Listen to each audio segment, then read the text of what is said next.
Hi guys, TheF2PMaster's here with my 23rd review. I thought that Counter-Strike clones were the only type of clones on the free-to-play market. I was wrong. I've played countless fast-paced Quake-style games, almost all of which were good, but Gore Special Edition is one of the few exceptions. Graphically, this game looks like it runs on the Quake engine. The models are decent and the character models are pretty good too. Textures, even with times 16 anti-aliasing, look fairly blurry, but they have some nice reflections here and there. This game doesn't have any ragdoll physics, and it doesn't need it. Almost every time you kill someone, they turn into a pile of body parts. A lot of body parts. In one word, the Quake-like graphics are epic, especially with the ridiculous amount of gore this game has, which obviously gives its name its game. Another thing I should mention is that, like Quake and Unreal, you could pick up body armor, but unlike those games, the armor actually shows up on the players. It isn't groundbreaking, but it's pretty cool to see. Also, Gore Special Edition is one of those games that lets you see your feet from a first-person perspective, and is also one of the few games that does so. Sounds here are both decent and quite bad. Every class has a different sound set, and are all very well done. The announcer is quite boring, lacking the sort of kick that Unreal and Quake's announcers have.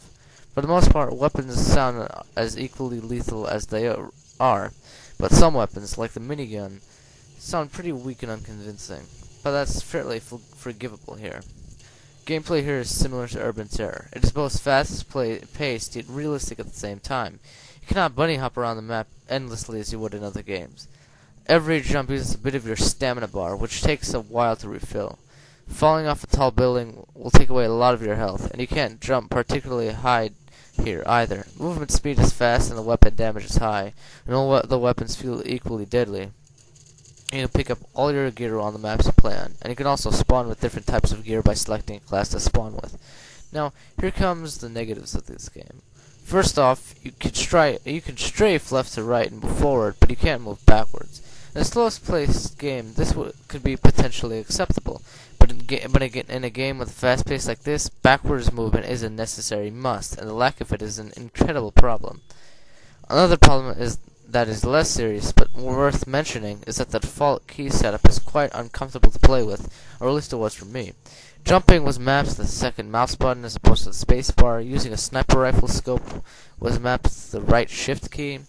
Just make sure before playing this game you set up the controls to your liking before starting. Community-wise, this game is lacking. There are only a few servers running here, and although when I was playing they were fairly popular, it might be a bit different for you. I haven't seen any hackers here, but there may be one or two in the total of about 100-some players that play in this game. All in all, this was pretty fun to play. The lack of backwards movement totally messed me up, but if you can get past that, you should totally try this game out, even for a little bit. It's pretty intense, and with all the gore here, you're bound to be entertained. Gore Special Edition gets a 4 out of 5.